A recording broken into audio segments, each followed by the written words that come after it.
Welcome back, listeners. This is your host, Owen Patterson, and we're here today to discuss all things related to fashion and entrepreneurship. Today's episode is going to be a rundown on a brand, and I'm going to do these consistently and just break down some brands or designers that we've seen launch into the mainstream. So today's brand is Eckhaus Latta, and to begin, the brand was established in 2011 by Mike Eckhaus and Zoe Latta, who both studied at the Rhode Island School of Design, and that's where they met, and they founded their relationship on collaboration and giving each other critical feedback. This is a bi-coastal art fashion house, so they originally established in New York. That's where Mike usually works, and then they have a studio in Los Angeles. That's where Zoe works. So about the individuals, Zoe studied, first, she came from Santa Cruz, California, and her father actually is a jewelry designer, and he has his shop in Capitola, California. It's called Lotta Jewelry, and then she went on to study textile design at RISD. Upon graduating in 2010, she went on to establish her own textile company called Prince Ruth. She designed prints and knitwear for brands such as Proenza, Schuler, Calvin Klein, Jimmy Choo, and Marc Jacobs. At this time, she was also a knitwear designer for Opening Ceremony. This is the same company that went on to buy her textile design company, so that's very interesting. Obviously, there was already that connection there. And to talk about Mike, he came from New York and he went to college to study sculpture at RISD.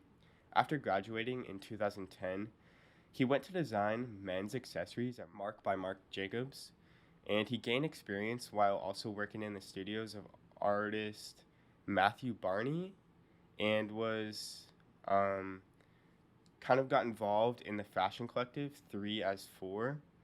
He also taught at Pratt Institute for a moment. I don't know if he still does to this day, but he did spend a bit of time there. While the two were living in New York, they both graduated in 2010, and they decided to live in New York together in Williamsburg. And at this time, they saw an international fashion competition that they decided they wanted to partake in. And this design competition, the challenge was to create one design, like make it come to life, and then design 8 other outfits. So they said they ended up within 72 hours. They created all the designs, all 9 designs, and made them come to life and submitted to the competition. Although they didn't end up winning the competition, this did launch um, their take or their involvement in fashion. And it was said that they kind of naively decided to make a body of work and start this fashion career. The first collection that Eckhaus Latta showed was in New York during February of 2012, and this was for fall-winter 2013. Many of their showings take place in industrial locations. It is notable that they go to abandoned warehouses or very big industrial looking places because that kind of fits their style. Now we should dive into talking about kind of what is the foundation of this brand, what is their theme behind design, and get into that. So the brand presents 2 collections a year, showing during New York Fashion Week, and during these showings they explore casting, performance, and installations. The brand is known for casting non-professional models and professional models because they want to incorporate all sorts of identities. They also do this to support queer fashion, diversity, and body positivity. We'll get in more to what type of models they cast and some of the people that have been seen on the runway. But to talk more about how they design, they mainly use dead stock materials, but they've also been known for using unexpected materials, so stuff like plastic and fishing lines. And the reason these designers accredit this to them being educated in different things rather than fashion. So it's really given them a perspective that normal designers wouldn't have. So they just go and create with whatever materials they see as fitting, and they just kind of mess around with things very hands on and just having fun with the idea of designing without having to make it super commercial or super original in terms of the foundation of design. Next, it's important to talk about kind of how they build their designs. So they use a lot of designs that explore texture and tactility. They also do designs that are androgynous, and you see a lot of sheer designs. Also, they create gender neutral designs. The reason behind sheer designing is it's not meant to desexualize, nor is it meant to shock any of the viewers. They more so create sheer designs, which is like designs with holes and you can kind of see through. You can almost imagine it as if someone were to wear like something that's almost transparent. You can kind of get a glimpse, but there's still like a glare, something covering up what's underneath. But the reason why they do this is because the items are to kind of just show that what the body is it's something meant to be beautiful and not covered up or not meant to be sacred. It's just meant to be normalized. They're trying to normalize this idea of showing off the body. And how they style the clothes in runways, these sheer designs, it's not a suggestion of how the clothes should be worn. It's more of a gesture of how they can be worn and how it can be perceived in the public eye. It's more so normalizing this idea of sheer designing. So, how this brand or how these designers design is by not going off of a mood board. They just design on their own and use this idea of collaboration to build off of critiquing and building on this dialogue of you can do this, build on this idea, and go off of this. So they really try to not focus on one central theme, and that allows them to really explore their different designs. Their brand culture is highly collaborative, and we'll dive more into that later. So the pair's first formal education in making clothes for the body was actually knitwear during college, and they talk about how they snuck into the knitwear studio and even just explored and designed knit clothing. So this brand is keen on making clothing designs and also visuals that build on the concepts of clothing design. Later we'll talk about some of the videos that they've made, but they don't necessarily create visuals in videos for the sake of marketing or promotion. They talk about it as a tool for building on the concepts that they've created and allowing the audience to better understand their designs. So now to talk about their film projects that they've been involved in. As I stated earlier, this is a fashion art house, so they kind of take part in many different things, and they've been said to try to blur the lines between art, fashion, and culture, kind of showing that all these things can blend together, and you can question whether or not these things are actually separate industries and can these things just all be one thing. They don't necessarily like the idea of being pigeonholed or put and defined to one thing. Going back to like these different identities, they like this gender neutral, just flowing through the system, not attaching itself to one certain idea or title. So some of the film projects they work on these films with Alex Karolinski, and their first film was Uniform. Other films include Family, Smiling, which was shown at the Hammer Museum in LA. And then they have Island, which was shot for their design collaboration with Camper, um, which is which was a knitted boot. The film also featured Harry Neff, which is a trans model, frequently models for Gucci. And she actually started her career at Eckhaus Latta, and she was a casting. She helped with the casting of most of their runway shows. Then they asked her, Mike and Zoe had asked her to model for them, and this kind of launched her career. And she does attribute this as a moment when she got into modeling. And then she started modeling for Gucci later on in her career. So that very launched this person's career.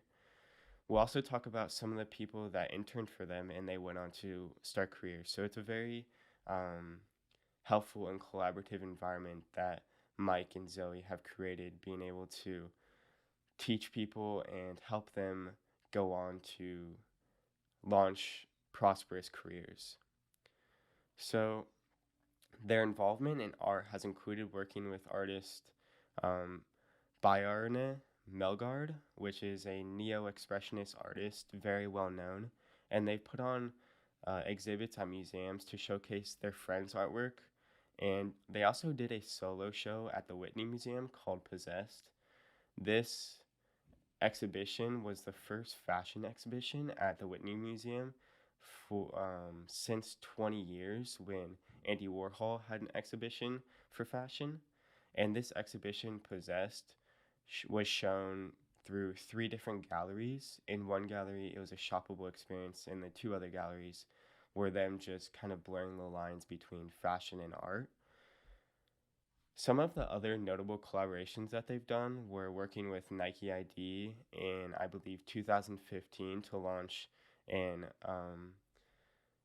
a shoe design that people could customize. And then they also did a Moose Knuckles and an UGG, just to name a few of their collaborations. Some of the brands' interns have gone on to create their own fashion brands like Gauntlet Chang and Vaquera. So this brand has reached a notable benchmark or a notable time in history where they've actually presented their 10th anniversary collection showing during February 12th, 2022 at New York Fashion Week. This collection was for fall 2022, and at this time they will have, or they did present 20 different collections. So they reached a very notable point in their careers. Over this span of these 20 collections, they've achieved some very notable awards, like reaching the Forbes 30 Under 30 in 2016 for the art and style category. They were also nominated as prize finalists for the LVMH prize in 2018. And in 2021, they were granted money by the CFDA Vogue Fashion Fund when they became finalists.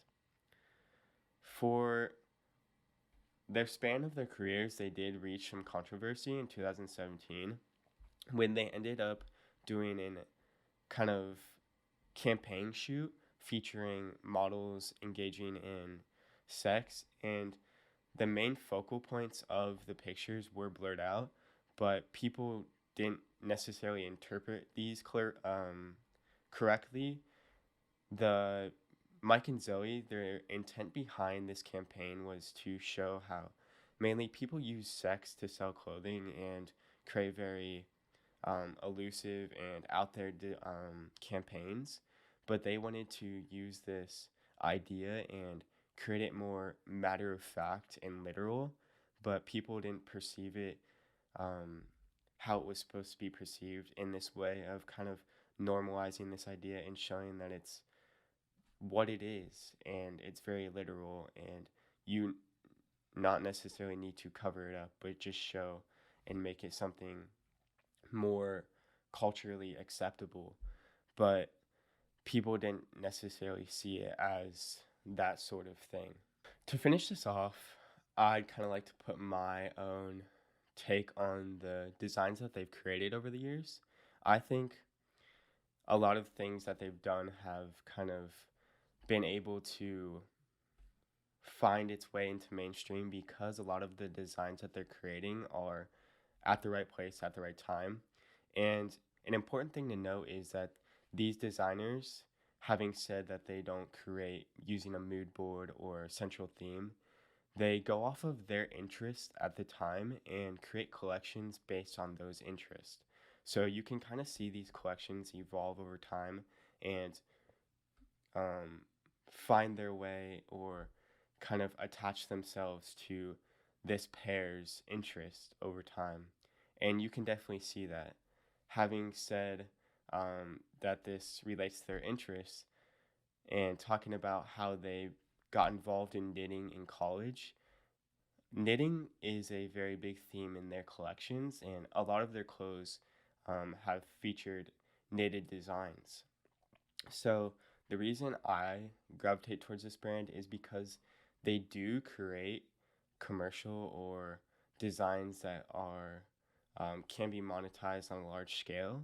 So a lot of their designs feature contrast stitching and stuff that's very detailed, but also very original, like a t-shirt just featuring some designs.